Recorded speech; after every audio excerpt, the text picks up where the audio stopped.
You're in the trenches with Dave Lapham, presented by First Star Logistics. Practice number 5 is in the books. Dave Lapham was on hand down at Paycor Stadium. And Lap, the first thing we have to touch on, yesterday we talked about Sam Hubbard having an injury in practice yesterday.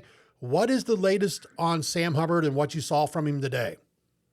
Good news, Dave. Very good news. Sam Hubbard, I think the Bengals and Sam Hubbard both dodged the bullet. He was out there dressed in shorts, T-shirt, encouraging his teammates, just like other players that are on the shelf for various reasons, whether it be a veteran day or nursing an injury or whatever. So it looks like Sam Hubbard, hopefully he won't be missing too much time. So that's great news right there. And there were quite a few players that didn't participate, not necessarily because of injury. During the course of practice, though, Gunter twisted his left knee a little bit, but he was checked out by the training staff on the sideline. He kind of like hopped off the field on one leg and then kind of walked under his own power toward the end of it and got checked out, and looks like he's okay. Just tweaked it a little bit, so nothing serious there. But I mean, it's a day where quite a few guys, they were let's say that they didn't tax too many guys today, unintentionally. Zach, that's Zach's intention. Yeah, I had a chance to catch Zack Taylor's press conference today with the media. He talked about, hey, we have a plan, what we're doing with guys. Guys know what they're doing. They came in mentally sharp. This is no issue because, as you and I both know, you get into July, early August, you have days like today where a lot of moisture in the air, humidity in the air, threats of rain. And that created a situation where Zack Taylor was able to say, hey, we're going to cut this practice a little bit short because some bigger things are coming up once we put full pads on. Yeah, and he did. He it was probably a good 10 or 15 minutes shorter in length. And of course, Jamar didn't participate in practice today. But then some guys started to ramp it up a little bit, like Cam Taylor-Britt started doing some individual drills with his helmet on, which he hadn't done. So there are some guys that are working their way back a little bit. But Zach not only shortened practice, I mean, he had guys like Logan Wilson didn't take many reps at all, really. Individual drills, team drills, almost the whole offensive line. 4 of the 5 starters in the offensive line took no team snaps at all either. I mean, they did individual drills and that sort of thing, but any part of team practice, they were rested. The only one that was taking snaps, and he took quite a few of them, is Mims, the rookie. So he's the young blood. They figure, he's got the freshest legs. So he really was resting guys, getting guys' legs back for them. Every position group had this kind of thing. Mike Hilton, he was not doing much of anything out there in terms of taxing himself as well. And so it was a veteran day for him. Trey Hendrickson did not go, like Sam Hubbard did not go. BJ Hill got a veteran day. Joe Burrow threw just a little bit, and part of the plan in terms of not just shortening practice, but letting players get their legs back under them.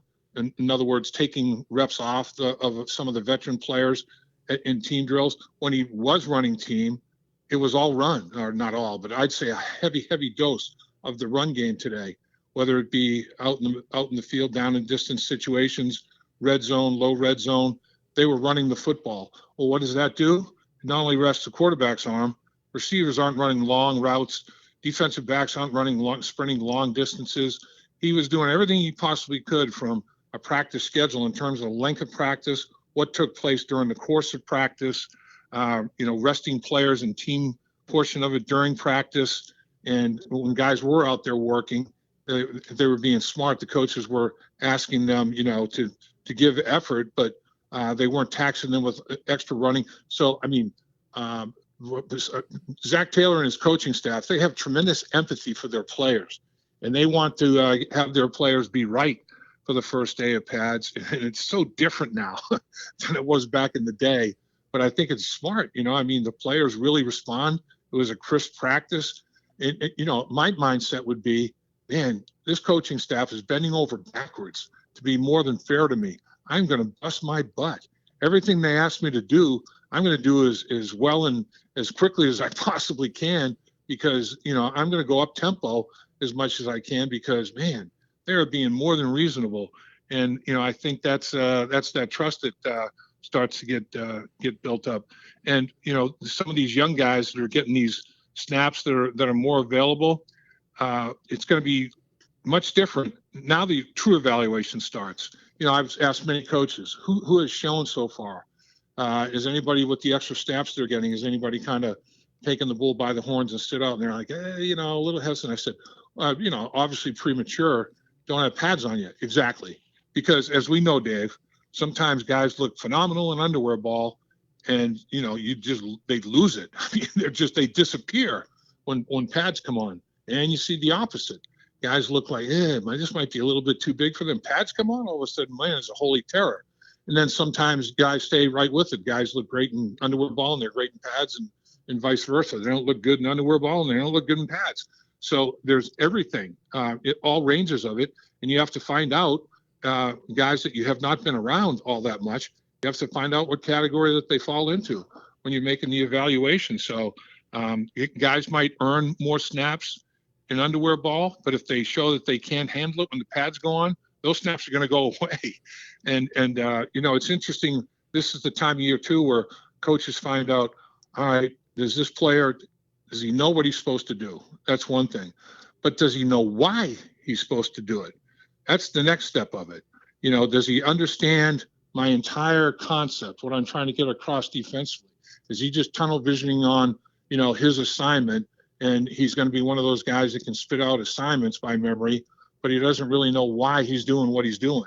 And you like to have as many football players that know why you're asking them to do what they're doing, not only what they're supposed to be doing. So, that's another thing that's easier to find out in pads in a situation like, that they're getting into now. This is when training camp really, really starts, is when those pads come on. There's no doubt about it. Lap, you were born way too soon. What would a Paul Brown or a Forrest Gregg say about today's NFL preseason camp? Man, it's interesting. This camp would be one extreme. Forrest Gregg would be the opposite extreme. Paul Brown would be somewhere in the middle. Paul wasn't one to beat you up. Paul's practices were like 90 minutes, a lot of them. But man, there was no wasted time. Dave, these guys take water breaks that last a good period of time. There's special teams periods where, it's like a 10-minute break for guys that aren't involved with special teams. And I'm not saying that they're standing around doing nothing. Position coaches are going over, assignments with them mentally and all that sort of thing. But man, PB, there was no downtime like that. It was like you were moving. It was an hour and a half, but it was constant movement, and you got a lot of conditioning in, just going from one thing to the next and not taking any break in between. And then, of course, Forrest Gregg, man, we were kidding about it the other day. Anthony and I and Kenny Anderson at practice. It's like, Forrest, day 2 of training camp. Okay, nutcracker drill, live, everybody, live tackling too. Running backs, linebackers, safety shift, everybody's involved. Let's get in here. Let's get after this. And then, of course, after the Super Bowl, we had that problem on the goal line when we made 2 mental errors and 4 snaps on the goal line. Most important part of the game, we fell apart mentally. Forrest was not happy at all. So the very next training camp, and we stretch, we do some calisthenics. He has us do grass drills, run in place, hit the ground, on your belly, up you come. They called them, Green Bay. He did them up in Green Bay. They called them the grass drills. Lombardi did a ton of them with them. Well, he beat us up with those. Lap around the field we go. He blows the whistle, brings it up. This will never happen. We'll never have mental errors on the goal line again. Goal line scrimmage live, half an hour, full go. I mean, everybody, you talk about being stiff. Oh, we were stiff for almost the rest of the season. It was crazy. So yeah, is that the smartest thing to do? No. Is Zack Taylor? Is he going to be sure that his players are fresh down the stretch? They're going to have their legs with them. Yes, I believe so. And I would say around the league, it's probably close to what the Bengals are doing, but I'm not sure. I talked to Zach Moss. This is the 3rd camp that he's been in. And he said this one is the most player friendly that he has been part of. And so, he said he really, really has fresh legs and going into the padded practices, and he feels is better than he's ever felt in his professional career in that regard. So, I mean, the players appreciate it. And like I said, Zach's definitely, and the coaching staff, they definitely have empathy for the players, and the players, they need to basically reward the coaches by busting their tails, man. I mean, make every rep, every snap count, and get that trust going between player to player, like we talked about, player to coach, coach to player, all that good stuff. You're in the trenches with Dave Lapham, presented by First Star Logistics. If you're looking for a new career or a career move in the logistics business, be sure to visit firststarlogistics.com and learn more about opportunities with one of the best companies we've been around, Lap. I mean, we can't say enough about the great things that go on when we're in the studio especially our new studio at First Star Logistics. And they always treat us great, and the tools they provide us with are unbelievable. And the atmosphere we see with the employees is always upbeat, friendly, and fun. Yeah, we were just talking about what the environment that they're trying to create down there, with the Cincinnati Bengals, and the empathy that the coaching staff has for the players and the trust that's trying to be built. I mean, First Star Logistics is way ahead of the ball game in that regard. The work environment there is incredible. And they make sure that the employees have everything they possibly need to exceed at the highest level possible, to succeed, at the highest level possible. And that includes us, what we're trying to do within the trenches and other things that are done in that studio. And the studio is phenomenal. And, it's like, boy, if they're this interested in making as good a product as they possibly can, let's step up and try to make sure that we're holding up our end of the bargain. And that's our goal, right, Dave? You got it. Lap, I've got to ask you, I want to touch a little bit because, like you said, pads haven't come on yet. We're going to learn a lot about these players, especially those new to the Cincinnati Bengals, about the roster makeup. But during Zack Taylor's press conference, you mentioned Zach Moss, the running back that came over. Zack Taylor seems very impressed with what he's seen so far out of the new Bengals running back. Oh, definitely. And I asked him during that press conference you're talking about, Dave. I said, some of these players that have had an opportunity to, next man up, additional snaps that have become available. These players are thirsting for the opportunity here. Has anybody grabbed a hold of it? And he said, I hold judgment until pads come on, and that's more than fair. For the reasons that we just talked about. Sometimes somebody looks like an unbelievable player in hero ball when it's just shorts and t-shirts, but then when the helmets and pads and the pads in the pants and everything else comes on, sometimes those guys disappear, sometimes they don't. But I think that this roster, Dave, going into the padded practices, honestly, I'm looking at it and thinking, man, maybe 60, worst case scenario 55. So probably like in the range of 58 players are worthy of making this football team, and are worthy of making football teams in the National Football League, at least that number. So, man, they're going to be having some tough decisions to be made in that regard. And when I look at the potential construction of the roster, Dave, there's just one player in the 90 players that are in training camp right now that's going into a double-digit season in his career, and that's Trent Brown. He's going into his 10th year. He's the only guy. I mean, it's unbelievable. They only have 14 players with 6 years or more experience. I mean, they've got 76 players with 5 years or less experience. It's unbelievable. They have like 11 fifth-year players, 9 fourth-year players, 7 third-year players, 16 second-year players. And these second and third year players, we talk about it all the time, rookie year, you're going to have some exceptions to the rule. I mean, there's always rookies that carve out a role for themselves and start expanding on that role. They've got 23 guys, 16 going into the second year, 7 going into the third year, where it's like, okay, been around for a year or two. I know what's going on. Before I didn't know what I didn't know. Now I have a pretty good handle.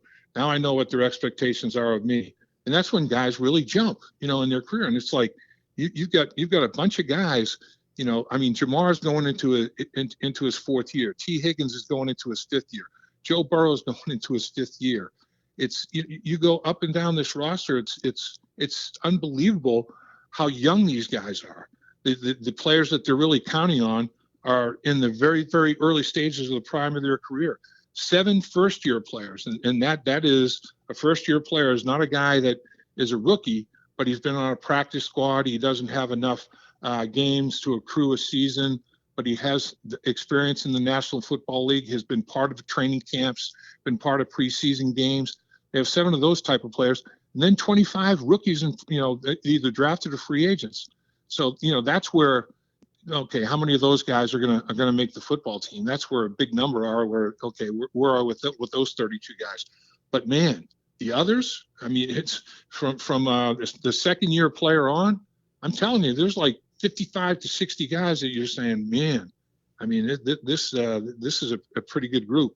And when you look at it by position,